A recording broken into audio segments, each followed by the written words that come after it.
Salam əziz izləyicilər, marafonun ikinci günündə hər birinizi xoş gördük. Bugün olan mövzumuz çevrə üzrə bərabər sürətli hərəkət mövzusudur. Gəlin başlayaq əyri xətli hərəkət hissəsindən. Əyri xətli hərəkət trayektoriyası əyri xəttdə olan hərəkətdir. Bundan əvvəlki videomuzda biz trayektoriya haqqında ətraflı izah öyrənmişik ki, trayektoriya cismin hərəkəti zamanı cızdığı xəttdir. Və bu hərəkət zamanı biz deyirdik ki, düz xətt formasında ola bilər, əyri xəttdə ola bilər.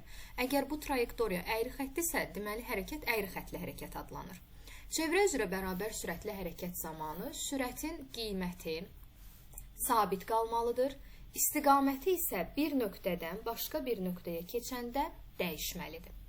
Periodik hərəkətdir, yəni periodik dediyimiz təkrarlanan hərəkət nəzərdə tutulur. Çevrə üzrə bərabər sürətli hərəkəti xarakterizə edən müxtəlif fiziki kəmiyyətlər var. Onlardan birincisi dövr etmə periyodudur. Dövr etmə periyodu bir tam dövrə sərf olunan zamandır. Periyod sözü görən kimi zaman sözünü yadınıza salmalısınız. Düsturu böyük T bərabərdir, T bölək N şəklindədir. Bu düsturda böyük T dövr etmə periyodu, kiçik T həmin dövrlərə sərf olunan zaman, N isə dövrlərin sayıdır. Dövr etmə periyodunun vahidi saniyədir və skalyar fiziki kəmiyyətdir. Skalyar o deməkdir ki, yalnız ədədi qiyməti var, istiqaməti yoxdur. Niyə dövr etmə periyodunun vahidi saniyə olur? Çünki biz bunu kvadrat mötərizə içərisində yazıb. Vahid təyin etsək, zaman vahidi saniyədir, dövrlərin sayının isə vahidi yoxdur. Yəni yerinə 1 yazırıq. Saniyə bölək 1 saniyə verir, ona görə də dövr etmə periyodunun vahidi olacaq saniyə. Saatın əqrəblərinin periodlarından tanış olaq. Saatın saniyə əqrəbinin periyodu 1 dəqiqədir. Yəni ki, saatın saniyə əqrəbi bir tam dövrü 1 dəqiqəyə başa vurmalıdır. Dəqiqə əqrəbinin dövr etmə periyodu 1 saata bərabərdir. Saat əqrəbinin dövr etmə periyodu 12 saata bərabərdir. Yerin öz oxu ətrafında fırlanma periyodu isə 24 saata bərabərdir. Dövr etmə periyodu haqqında sizin əsas bilməli olduğunuz məqamlar bunlardan ibarətdir. Davam edirik dövr etmə tezliyi anlayışı ilə. Dövr etmə tezliyi vahid zamanda olan dövrlərin sayıdır. Nə demişdik? Periyod görən kimi zaman sözünü xatırlamalıyıq. Tezlik görən kimi say sözünü xatırlamalıyıq. Dövr etmə tezliyin düsturu N bərabərdir, N bölək T şəklindədir. Burada N dövr etmə tezliyi, böyük N dövrlərin sayı, T isə həmin dövrlərə sərf olunan zamandır. Dövr etmə tezliyinin vahidini gəlin təyin eləyək. Kvadrat mötərizə içərisində yazaq. Dövrlərin sayının vahidi yoxdur. Bir zaman vahidi saniyə, 1 bölək saniyə. Bu da bizə verəcək saniyə üstü mənfi 1. Dövr etmə periyodunda olduğu kimi, dövr etmə tezliyi də skalyar kəmiyyətdir. Yalnız ədədi qiymətə malikdir. Dövr etmə periyodu və dövr etmə tezliyinin arasında olan əlaqələr, onlar bir-biri ilə qarşılıqlı tərs mütənasib asılıdırlar. Bir fiziki kəmiyyət artanda, məsələn, dövr etmə periyodu artırsa, dövr etmə tezliyi azalmalıdır. Onların vahidlərinə də baxanda biz tərs asılı olduğunu görə bilərik. Dövr etmə periyodunun vahidi saniyədir, dövr etmə tezliyinin vahidi 1 bölək saniyədir. Növbəti anlayışımız dövrlərin sayı. Dövrlərin sayı işarə olunur böyük N hərfindən və vahidi yoxdur, adsız bir fiziki kəmiyyətdir. Dövrlərin sayı zamanla düz mütənasib asılıdır. Cihazlarla tanış olaq. Burada əsas, belə deyək, bizim bilməli olduğumuz cihaz olaraq dövr etmə periyodu, dövr etmə tezliyi. Bilməlisiniz ki, saniyə ölçənlə ölçülür. Hər ikisinin vahidində saniyə var. Tezlikdə 1 bölək saniyədir, periyodda isə saniyədir. Dövr etmə periyodu, dövr etmə tezliyi nələrdən asılı deyil, zamandan asılı deyil, əqrəbin uzunluğundan asılı deyil, dövrlərin sayından, bunların heç birindən asılı deyil. Dönmə bucağı bizim öyrənəcəyimiz növbəti anlayışdır. Fi hərfindən işarə olunur, düsturu L bölək R-dir. Radius vektorun döndüyü bucaqdır, dönmə bucağı. Fi dönmə bucağı, L cızılan qövsün uzunluğudur, R isə çevrənin radiusudur. Dönmə bucağı da skalyar kəmiyyətdir, vahidi isə radiandır. 2 pi radian 360 dərəcədir, pi radian 180 dərəcədir, pi bölək 2 90. Artıq pi'nin 180 olduğunu biləndən sonra digərlərini tapmaq daha rahat olacaq. Pi bölək 3 radian 60 dərəcə, pi bölək 4 radian isə 45 dərəcədir. Yeni bir anlayışımız olacaq bucaq sürəti. Bucaq sürəti işarə olunur omega hərfindən. Omega bərabərdir, fi bölək t'dir. Fi nə idi? Dönmə bucağı. Radiusun dönmə bucağının həmin dönməyə sərf olunan zamana nisbəti ilə ölçülən fiziki kəmiyyət adlanır bucaq sürəti. Bucaq sürətinin vahidi 1 radian bölək saniyədir. Omega düsturda bucaq sürətidir, fi dönmə bucağı, t isə zamandır. Bucaq sürəti sabit bir fiziki kəmiyyətdir. Necə ki, dövr etmə periodu, dövr etmə tezliyi zamandan asılı deyildisə, bucaq sürəti də yenə zamandan asılı olmayacaq, bucaq sürətindən də asılı deyil. Bucaq sürətinin tək bir dənə düsturu yoxdur. Omega bərabərdir, fi bölək t-dən əlavə başqa düsturlar da var. Həmin düsturları belə yadda saxlamalısınız. Fərz eləyin ki, cisim bir dənə tam dövr eləyir. Tam dövr edəndə bu kiçik t-nin qiyməti, yəni zaman bərabər olmalıdır perioda. Bir tam dövr edəndə isə 360 dərəcə olur, o da 2pi-yə bərabərdir. Onu gətirib düsturda fi-nin yerinə 2pi yazarıq, kiçik t-nin də yerinə böyük t yazarıq. 1 bölək t alınır burada, 1 bölək t bizə tezlik verir, tezliyin də düsturu n bölək t-dir. Onda alınır nə? 2pi n bölək t. Bucaq sürəti periodla tərs mütənasib asılıdır, bucaq sürəti dövr etmə tezliyi ilə düz mütənasib asılıdır. Bucaq sürətinin zamandan asıllıq qrafikinə baxaq. Bu formada da verilə bilər. İkinci formadakı kimi verilə də bilər. Burada bizim qeydimiz odur ki, Y oxunda yerləşən fiziki kəmiyyəti X oxunda yerləşən fiziki kəmiyyətə vuranda biz nəyisə tapa biliriksə, deməli orada qrafikin altında qalan fiqurun sahəsini tapmalıyıq. Baxın, Y oxunda yerləşir omega, X oxunda yerləşir zaman. Omeganı t-yə vuranda biz fi-ni, yəni dönmə bucağını hesablaya bilirik. Deməli, burada qrafikin altında qalan fiqurun sahəsi ədədi qiymətcə dönmə bucağına bərabərdir. Bu dediklərimizi də mən burada qeyd etmişəm. Həmin hissə bütün qaydalarda belədir ki, Y oxunda yerləşən fiziki kəmiyyəti sən X oxunda yerləşən fiziki kəmiyyətə vuranda nə isə, yəni hansısa bir fiziki kəmiyyəti tapa bilirsənsə, deməli orada fiqurun sahəsini tapmalısan. Qrafikin altında qalan fiqurun sahəsini. Bucaq sürəti, dövr etmə periodu, dövr etmə tezliyi, bunların hər biri saniyə ölçən ilə ölçülməlidir.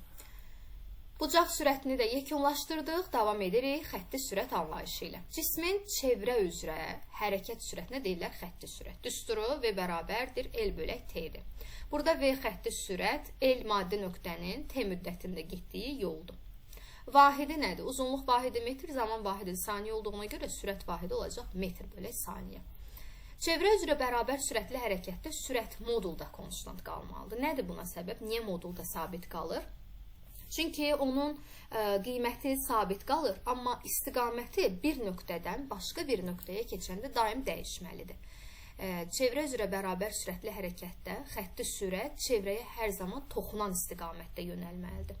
İstiqaməti dedik dəyişir, modulu isə sabit qalmalıdır. Xətti sürətin düsturları V bərabərdir L bölək T. Bir tam dövr etdiyimiz zaman T-nin qiyməti perioda bərabər olur. L-in də qiyməti çevrənin uzunluğu, yəni 2pi-yə bərabər olur. Daha sonra alınır 2pi R'in, sonra 2pi R'in bölək T və omega vuraq R düsturu da mövcuddur. Qrafiklərinə baxaq, xətti sürət radiusun sabit qiymətində periodla tərs asılıdır. Xətti sürət tezliklə omega ilə düz mütənasib asılıdır. Xətti sürət R ilə tezliyin sabit qiymətində də düz mütənasib asılıdır. Xətti sürət isə zamandan asılı deyil. Mərkəzi qaçma təcili bizim öyrənəcəyimiz növbəti anlayışdır. Cismin sürətinin istiqaməti hər zaman dəyişir demişdik, toxunan istiqamətində yönəlir. Ona görə də bu hərəkət təcilli hərəkətdir. Necə V modulda konstant qalırdısa, eyni ilə təcildə də bu şərt ödəniləcək. A modulda bərabərdir konstant. Yəni onun istiqaməti dəyişir, modulu isə sabit qalmalıdır. Təcil vektoru sürət vektoruna perpendikulyar olub, hər zaman hansı istiqamətdə yönəlir, çevrənin mərkəzinə doğru yönəlməlidir. Düsturları əsas 3 dənəsini bilməlisiniz. A bərabərdir V kvadratı böləyir, omega kvadratı R, omega V. Bu düsturları da belə yadda saxlayın. Radius harda varsa, radius olanda digər fiziki kəmiyyətin qüvvətində kvadrat olmalıdır. Amma sonuncu düsturda radius yoxdur, yalnız omega-dır V-dir. Qrafiklərinə baxaq. Mərkəzi qaçma təcili sürətin sabit qiymətində radiusla tərs mütənasib asılıdır. Mərkəzi qaçma təcili omeganın sabit qiymətində, yəni bucaq sürətinin sabit qiymətində radiusla düz mütənasib asılıdır. Qrafik köçürmələrində ümumiyyətlə qrafikləri seçəndə siz hər zaman baxmalısınız ki, məsələnin şərtində hansı fiziki kəmiyyət sabit qalır. Ona uyğun düstur seçməlisiniz. Ola bilər sizdən mərkəzə qaçma təcilinin radiusdan asıllığını istəsin. Baxın, burada 2 dənə düstur var, ikisində də radius var.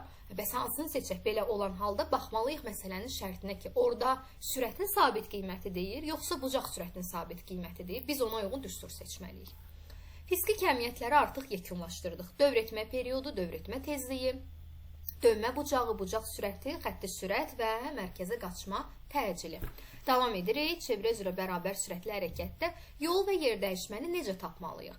Yolun tapılması olduqca rahatdır. Yolu tapanda sən sadəcə baxmalısan ki, cisim çevrənin hansı hissəsini gedib?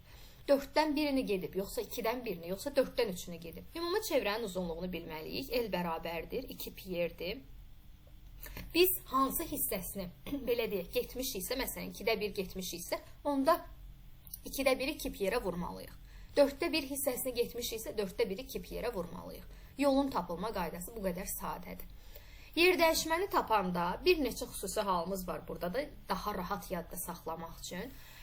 Məxrəcdə əgər 4 görsəniz, bilməlisiniz ki, yer dəyişmənin qiyməti kök altında 2R olmalıdır. Məxrəcdə 2 görsən, 2 demək nə demək? Yəni 2-də 1 deməkdir. Bu zaman yer dəyişmənin qiyməti olacaq 2R.